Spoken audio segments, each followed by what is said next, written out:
Bledsoe was arrested. Patrick Montgomery was in court. Jonathan Manapa will stay in federal custody. No, I don't take responsibility at all. Hey everyone, welcome to the show. So 21-year-old South Carolina resident Elias Irizarry was a 19-year-old cadet in the Civil Air Patrol Unit. He was also a student at the Citadel Military College when he illegally entered the Capitol on January 6th. And when he entered the building, he was carrying a long metal pole. Irizarry claims that another person in the mob handed it to him. This person, he said, allegedly broke this off from a bike rack that was being used by the police as a barricade. Irizarry's two co-defendants were also handed a metal pole, and so they were all three seen carrying these around. And when the police were attempting to move through the crowd to reach the Capitol, Irizarry and one of his co-defendants were among a group of people that surrounded the police. They blocked them from moving forward. Now, Irizarry didn't personally block them, but he was in that crowd. And Irizarry's co-defendant, Grayson Sherrill, actually used his pole to strike an officer when all of that was going down.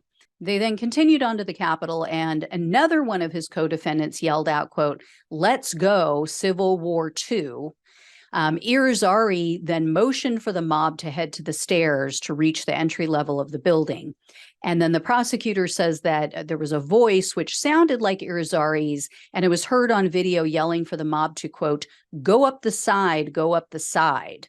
Then a short time later, Irizarry and another one of his co-defendants entered the building. They went in through a broken window, because that's how you enter when you're a peaceful tourist, according to Sucker Carlson.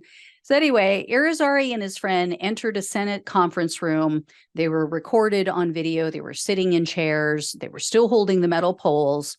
From there, they moved through various areas of the building, and they finally met back up with Sherrill in the Capitol Rotunda.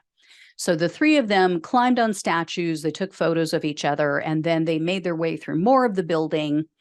After exiting the Capitol, Irizarry remained outside. He was seen in photos and on video sitting on a government vehicle with his friends. And the three of them left only after it became dark outside. So Irizarry was arrested on March 16th of 2021. He was charged with entering a restricted building or grounds, 2 counts of disorderly conduct, and parading or demonstrating in a Capitol. Irizarry pleaded guilty to entering a restricted building. That was in October of 2022. And he was looking at up to 1 year in prison, 1 year of probation, and $100,000 in fines. However, the prosecutor requested only 45 days in jail, 1 year of probation, 60 hours of community service, and $500 in restitution.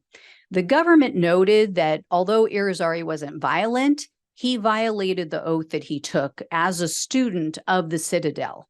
In addition, Irizarry appears to have destroyed evidence in this case because when the FBI searched his phone, all data from January 1st through January 8th had been wiped. Why they failed to charge him with destruction of evidence, I don't know. They just haven't been charging that other than in the Oath Keepers cases.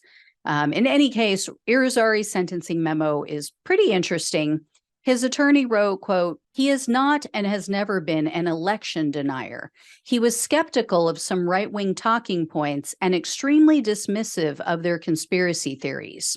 And quote, "Elias also spent middle school and high school learning about politics, not the politics spewed by InfoWars and the My Pillow guy, but international relations through the model United Nations and Boys State."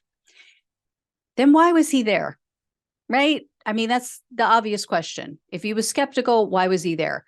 His attorney also noted that he, quote, "attended Black Lives Matter protests as a participant and not to hunt down the ghost of Antifa." But according to a New Jersey news outlet, Irizarry was the chairman of the Essex County Teenage Republicans in high school. So really? I don't know. You're going to be the president or the chairman of your high school's Republican club or whatever it was, and you're not a hardcore partisan. And then in 2017, He spoke at a council meeting and said, quote, "We need to put Montclair citizens first, not undocumented foreigners." So I'm not sure what to make of this guy. If his attorney is being honest, I don't know. The other thing I noticed about his sentencing memo was that they mentioned how well respected and liked he was by his mother, his siblings, his teachers, even his friends' parents, but they didn't talk about his father until further down in the memo. And I mentioned that, and I was specifically looking for it because his dad is a famous soap opera star. His name is Vincent Irizarry.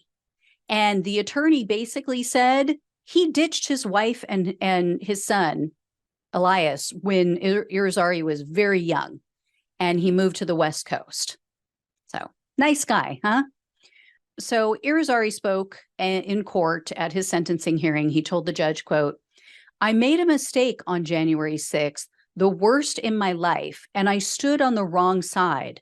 I chose to allow myself to become a pawn in a struggle to redefine our liberal democracy for the worst. I stand here today to tell you that no matter what is decided today, it is my promise that I will someday redeem myself." I guess we'll see. I mean, his attorney did mention a lot of things that he has taken upon himself to do, to, work on himself, to help the community. So we'll see. U.S. District Judge Tanya Chutkan presided over this case, and I couldn't locate any details about what may have been said in court, other than Irizarry's statement, some of his statement, but she sentenced Irizarry to only 14 days in jail and a $500 restitution fee. So she gave him the same sentence as his friend, Elliot Irizarry, that I reported on, and then there's their co-defendant, Grayson Sherrill. He hasn't been sentenced yet. Of course, he was hit with more serious charges. And apparently, the Bishai and Irizarry only knew the Sherrill guy through online gaming, whereas Irizarry and Bishai grew up together. They went to high school together, and they were close. So I don't know about this one, you guys. I've often said 2 to 3 months should be the bare minimum for nonviolent offenders. But I do think that age needs to be factored in because, let's face it, most of us have done some pretty brain dead shit at 19.